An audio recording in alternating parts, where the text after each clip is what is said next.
When I discussed my Noble Knight build almost a year ago, the meta was vastly different, with the only major consistent threats to the Destiny Excalibur lock really being Trishula and Trevere. Thus, my general strategy was to get the lock as fast as possible.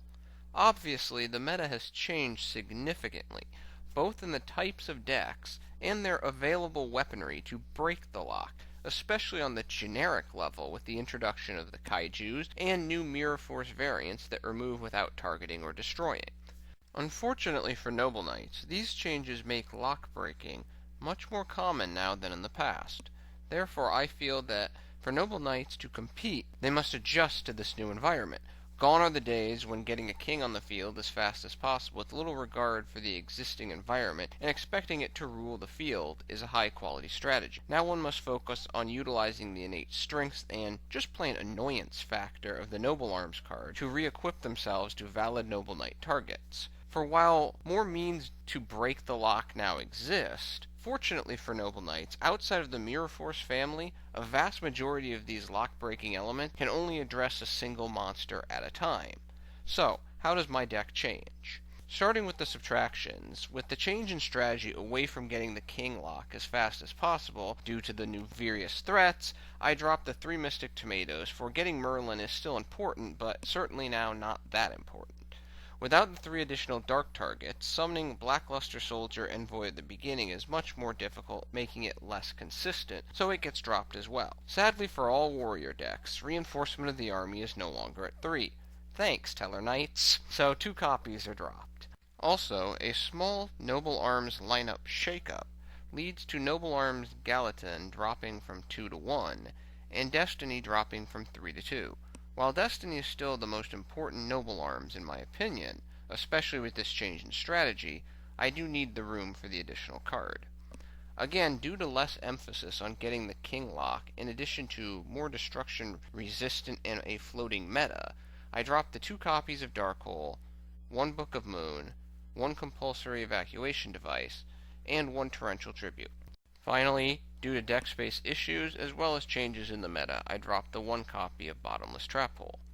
For the additions, the monster lineup looks more like most Noble Knight decks, with the arrival of 1 copy of Drystan, 1 copy of Gwalchavad for recursion, although I'm still a little disappointed it doesn't do more to aid in the summoning of the returned monster, for it only combos exceptionally well with Gawayn, and 1 copy of Noble Knight Brothers for a defensive presence as well as extra advantage largely in combination with Boars. For now, Boars will typically be staying on the field for longer durations, making the Brothers Boars advantage loop more lucrative. I run 1 copy of a nice new tech card called Valkyrian Knight, which can be effective at increasing swarming probability, for recall that any Noble Arms equip spell other than Excaliburn can be equipped to any warrior monster. Their recursion effect only involves the Noble Knights, so Valkyrian Knight can carry some Noble Arms while magneting attacks. Then, if it's removed from the field, those Noble Arms can then just be distributed to other existing Noble Knights on the field. The lack of targeting in the current environment has significantly increased the viability of Valkyrian Knight in my opinion, masking the past weakness of being unable to equip Excaliburn to it to avoid targeting.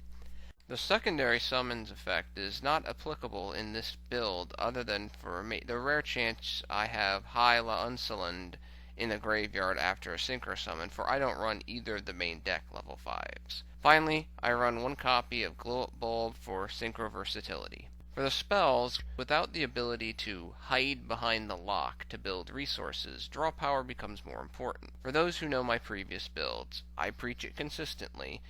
In my opinion, if you run a combo-oriented deck that doesn't float and is not heavily resistant to destruction, or you need a combo to create that resistance, you should probably run 1 copy of One Day of Peace. And I do that in this deck, because without a Noble Knight and a Noble Arms, this deck struggles. Also, 1 copy of Upstart Goblin and 3 copies of Pot of Duality join the deck.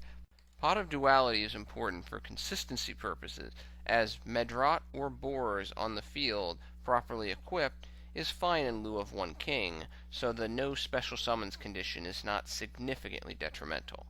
One copy of Foolish Burial is what took the place of that third destiny. Again, with more focus on tactical king summoning rather than speed summoning, Foolish is a nice choice to accelerate the dumping of Merlin to the graveyard, where it can be used to create an XZ summon during your opponent's turn, limiting the effectiveness of their plays. Also, Foolish can dump a Gwen or a glow-up bulb when the situation warrants it.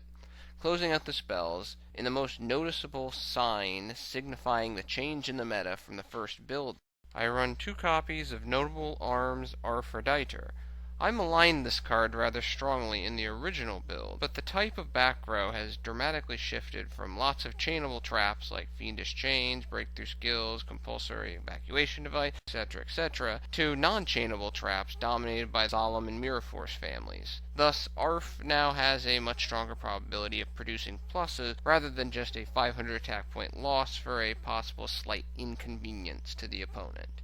Finally, for the traps, I still run the 3 Solemn Scolding, as other face-down spell and traps are rare for this deck, and its versatility is definitely worth the life point cost thanks to Caliburn's life gain effect, managing some of the burden, as well as adding 1 copy of Vanity's Emptiness to deal with special summoning, reducing the probability of the opponent getting rid of a king or his noble armed subject, largely through the use of kaijus. Obviously, I still do not run Lady of the Lake, for I just don't think it's worth it, for it turns out to be a dead draw more often than not, at least for me. For Glow-Up Bulb instead. Also, I don't run either Black Laudsallyn or Echtar. I don't run Echtar simply due to the lack of consistency born from a limited number of Noble Knights. It's too bad because Echtar plus Gwen can be incredibly annoying, but the additional Noble Knights to increase his efficiency seems to reduce the overall efficiency of the deck, in my opinion. Black Laudsallyn seems to only really be good early in the first few turns, and it's generally a kind of a throwaway late, despite its innate special summoning ability from the graveyard, and this deck already has its share of consistency problems. If Laudsallyn required a Noble Knight rather than just a light normal for its special summon, then it would be worth more. For the new extra deck, I run 1 Trishula, Dragon of the Ice Barrier. It's pretty easy to get 2 4s, and then you can just use Glow-Up Bulb from the graveyard. 1 Ignoble Knight of the High Laudsallyn, 1 Artifact Durendal, 2 Sacred Noble Knights, 1 number S39 Utopia the Lightning, 1 number 39 Utopia, 2 copies of Artorigus, King of the Noble Knights, 1 Blade Armor Ninja, 1 Heroic Champion Excaliburn, 1 number 106 Giant Hand, 1 Castel, the Skyblaster Musketeer, 1 Gaga Cowboy, and 1 number 86. I do side 1 Heroic Champion Gondiva. Overall, in my experience, running Noble Knights in the current meta demands focusing on the innate recycling effects of Noble Arms by ensuring there are multiple Noble Knights on the field at the same time that they can just bounce from one to the other. There are too many ways for the opponent to eliminate single big target monsters, so gone are the days when one can just expect to successfully sit on a arms-loaded king for multiple turns. Does it happen? Sure, but not as often as it used to. Utilizing the recycling effects of Noble Arms can create multiple annoying targets for the opponent. Also, knowing when to use Merlin's graveyard effect to make a king in order to evade an opponent's removal play is important as well. Basically, Noble Knights can compete against the current meta, though they do struggle against Monarchs, but require a player to have a good sense of when to march with the foot soldiers and when to bow to the king. Well, that is my updated Noble Knight deck. Thank you for your attention and your time. I'm out.